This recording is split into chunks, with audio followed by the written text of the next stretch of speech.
இலவசமாக வந்து வட்டி இல்லாமல் கொடுத்தாலும் கடன் தான் இல்லையா? கடன் தான். வட்டி இல்லாமல் கொடுத்தாலும் கடன் தான். ஏன் அது கடன்?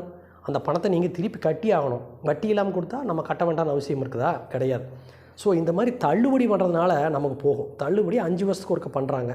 இதுக்காகவே லோன் வாங்குறவங்கலாம் இருக்கிறாங்க. அரசியல் கட்சி வந்து தேர்தல் அறிக்கைன்னு கொடுக்குறாங்க இல்லையா? அதில் முக்கியமாக பார்க்க வேண்டிய சில தேர்தல் அறிக்கைகள்லாம் இருக்குது. ஃபஸ்ட்டு வந்து பார்த்திங்கன்னா, இப்போ இருக்கிற நிலைமையில் பெண்களுக்கு பாதுகாப்பு வேணும் அப்படிங்கிறது ரொம்ப ரொம்ப முக்கியம். ஒரு பெண் வெளியே போயிட்டு வீட்டுக்கு வர்றதுக்கு தைரியமாக வர்றாளா? ஸோ பெண்களுக்கு பாதுகாப்பு முக்கியம் அப்படிங்கிறது எங்கே ஸ்டார்ட் ஆகுது அப்படின்னா, காவல்துறையினுடைய கட்டுப்பாட்டில் தான் வந்து ஸ்டார்ட் ஆகுது. ஸோ காவல்துறையினுடைய கட்டுப்பாடு யாரில் வச்சுருப்பா? முக்கியமாக வந்து முதலமைச்சர் தான் அந்த போர்ட்ஃபோலியோ வச்சுருப்பார். ஸோ முதலமைச்சர் கரெக்டாக இருந்தால், ஒரு டிஎஸ்பி ஒரு டிஜிபி கரெக்டாக இருந்தால், ஒரு எஸ்பி கரெக்டாக இருந்தால், ஒரு டிஎஸ்பி கரெக்டாக இருந்தால், ஒரு இன்ஸ்பெக்டர் கரெக்டாக இருந்தால், ஒரு ஏடு கரெக்டாக இருந்தால், ஒரு போலீஸ்டர் கரெக்டாக இருந்தால், ஒரு திருடன் அப்படிங்கிறவன் ஒருத்தர் இருக்க மாட்டான். இதுதான் வந்து பார்த்திங்கன்னா புரோட்டோக்கால், போலீஸ் புரோட்டோக்கால் இப்படி தான். ஸோ எங்கேயோ நடக்கிற தப்பு எங்கேயோ கொண்டாந்து வச்சு ஒரு சாதாரண ஒரு பெண்ணுக்கு பாதுகாப்பு இல்லாமல் போகுது. தப்பு பண்ணுறவனை அரெஸ்ட் பண்ணி போலீஸ் ஸ்டேஷனில் வச்சு கொலை பண்ணுற அளவுக்கு ஆயிடுச்சு. ஸோ காவல்துறை வந்து ஸ்ட்ராங்காக இருக்கா? மக்களுக்கு பாதுகாப்பு இருக்குது அப்படிங்கிறத வந்து பாருங்கள். யார் வீட்லேயோ நடந்தால் தப்பு, என் வீட்டில் நடந்தால் தப்பு இல்லை அப்படின்னு இல்லை. யாருக்கு நடந்தாலும் அது குற்றமே. இலவச கல்வி கொடுத்தாங்கன்னா, இப்போ நம்ம சொல்கிறாங்க எல்லாருமே வந்து ப்ரைவேட் ஸ்கூலில் வந்து படிக்க வைக்க முடியாது. காரணம் நிறைய பணம் ஆகிப்போச்சு.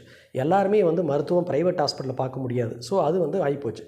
ஸோ இலவச மருத்துவம் கொடுக்கறத பற்றி யாராவது சொல்கிறாங்களான்னு பாருங்கள். இலவச மருத்துவம் கொடுக்கறதுக்கு தான் வந்து ஜிஹெச் இருக்குதே அப்படின்னு வந்து சொல்கிறாங்க.